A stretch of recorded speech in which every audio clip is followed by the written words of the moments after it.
Hey there, my name is PK Beats, and one of the main things we do on this channel is go over random facts regarding Smash Ultimate.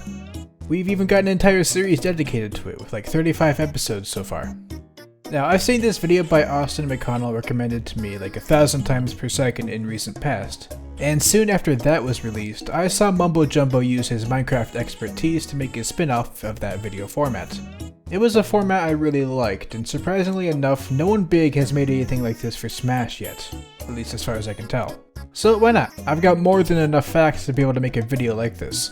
But you can consider it sort of a recap of miscellaneous things discussed on this channel, just in quick-fire succession. We've surpassed well over 300 facts, so I think a refresher on some things would be nice. And perhaps I can get everyone interested in the rest of my channel. So be sure to subscribe and catch up if you like what you see here. Also, keep in mind this video was made in the version 9.0.2 of Smash Ultimate. Some of the contents of this video are subject to change as further updates come out. So, without further ado, let's start that timer and get into it. Ice climbers have a passive ability where they will not slide on ice, like the rest of the cast does. Also, Jigglypuff cannot turn Feurolant around when it is being used on ice. If you use Hero's Zap move when he doesn't have enough MP to generate the electric effect, he will just do a Sword Slash. The slash is very weak, but can set up for tech situations at high-ish percents. You can use Villager or Isabelle's Grab to pick up items. They will be sent directly into your pockets. But if you already have something in your pockets, this will not work. If you use Inkling's Roller on Spiral Mountain while it's turning, the ink will follow the stage into the Z-axis. Though the ink slowdown effect will linger on that part of the stage where it got placed on, or thereabouts. If you have a Stamina Up Spirit equipped, the effect will function in sudden death. You will appear to have 1 HP as usual, but once you get hit, your HP will go up to whatever it should have been. In the tips on Olimar's section, the picture used for Alf's tip uses his green ult, despite the fact that his default appearance is blue. If you use Ridley's side special on someone, and near the beginning of it get interrupted by Zoroark, the player will be forced into a T-pose state where they will be unable to move. This works for everyone in the game except for Fox, Falco, Ganondorf, Male Robin, and Corrin, who fall out of their T-pose after a while, and Pac-Man, Female Robin, King K. Rool, and Steve don't T-pose at all. And 2 characters in the game A-pose instead of T-pose, those 2 being Terry and Byleth. While the King of Fighters Stadium has 2 walls, it also has a ceiling in place way past the top blast zone. You can reach it with high recoveries or just a rocket belt, and notice that your character bonked their head in the off-screen bubble. Though it's hard to say if it's breakable like the walls, due to the placement of the blast zone.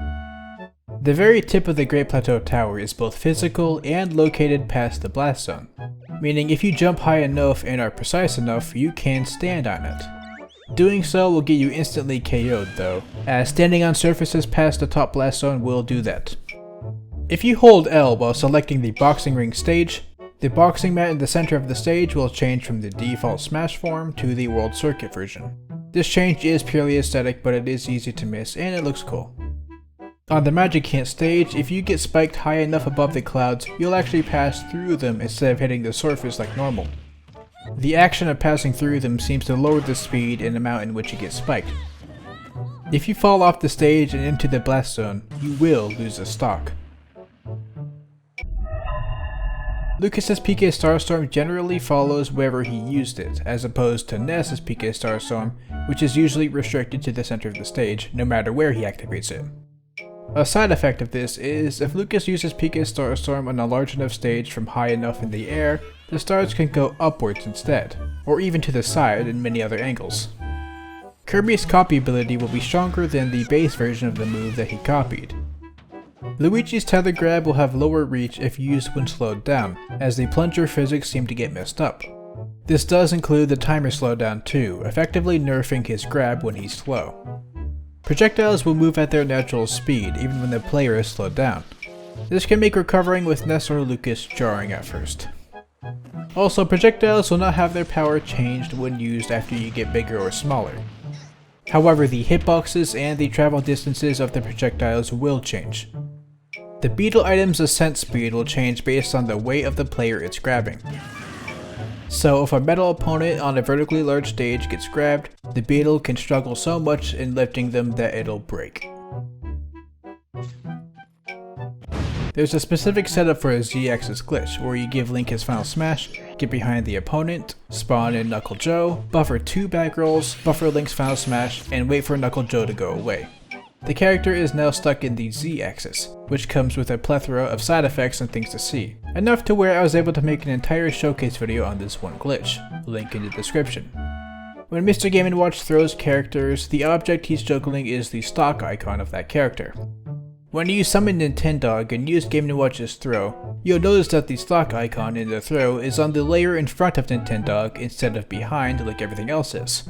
Likely because these stock icons usually rest on the portraits down here, which are on the layer in front of Nintendog. Also, throwing an assist trophy will not turn them into any special icon, but throwing Ditto will have it use the proper icon as normal. Also, the stock icon will change colors to match the costume that the character is using at the time. And if we grab Ditto again, we can also see that they have their icon color changed, which is a neat way to prove that Ditto also copies the alt of the character who summons them. When a Wario using the classic variant of his alt gets covered in ink, his face will fully cover immediately before anything else does. This happens with any effect that covers him, like metal. Sun Salutation's charge has a windbox surrounding it, meaning at extremely high percents it can completely launch players away. If you combine it with Kirby's down special and time it right, you can even create a makeshift cannon. Also, any absorption move like PSI Magnet can actually absorb Sun Salutation while it's being charged. When Snake's Nikita gets witch timed, he'll still be able to control it. But since witch time technically reflects projectiles, if you lead the missile into yourself, you'll get blown up. The same is technically true for Ness's PK Thunder, you still have full control over it, but when you hit yourself, you just wind up activating PK Thunder Tackle. But you can see that it was indeed reflected by having it attack a fellow CPU, since normally the CPUs in training mode are on the same team and thus cannot hurt each other. If you use Sonic's final smash above any of the Shotos, like Terry here, they'll turn around super quickly a whole bunch of times to try and follow Sonic. Normally when moves clash, they just create a subtle whoosh sound. But when two swords clash, they instead create a metallic clank sound.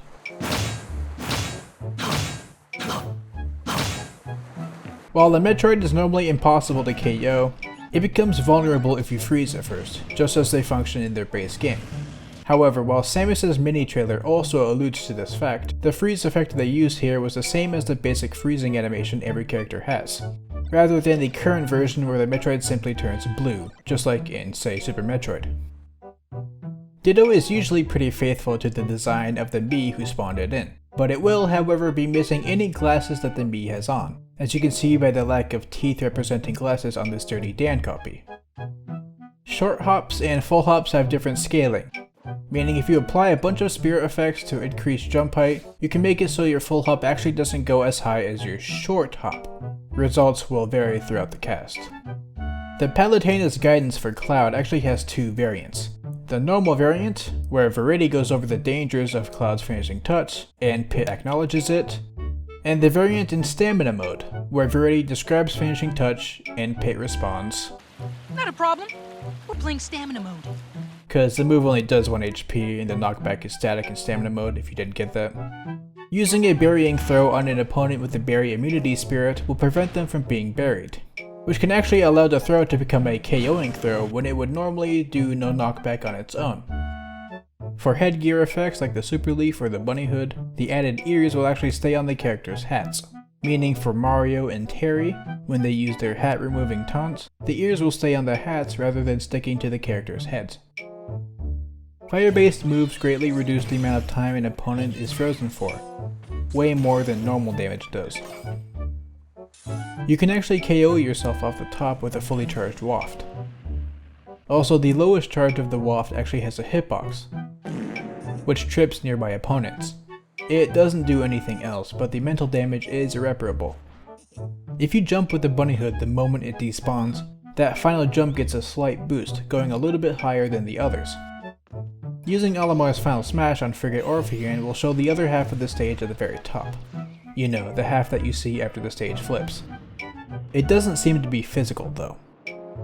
Projectiles on the Mario Galaxy stage will follow the arc of the planet, as if curving when being shot. Unless they don't. You will heal less from the healing sprout while you are shielding. The same is true for the healing field. Mario is in the game. At least until he dies after March 31st. Duck Hunt Smash attacks will do twice as much damage if you use them in training mode with the speed decreased, since each individual shot seems to be fired twice for some reason. And if you make the speed go 1.5 times as fast, it does even more damage somehow. If you go into a 2D stage like Flat Zone and go into the camera, you'll see that everyone is flat. But if you use Snake's box taunt, the box will actually be in 3D. You can even see the little guy in there if you look from the bottom.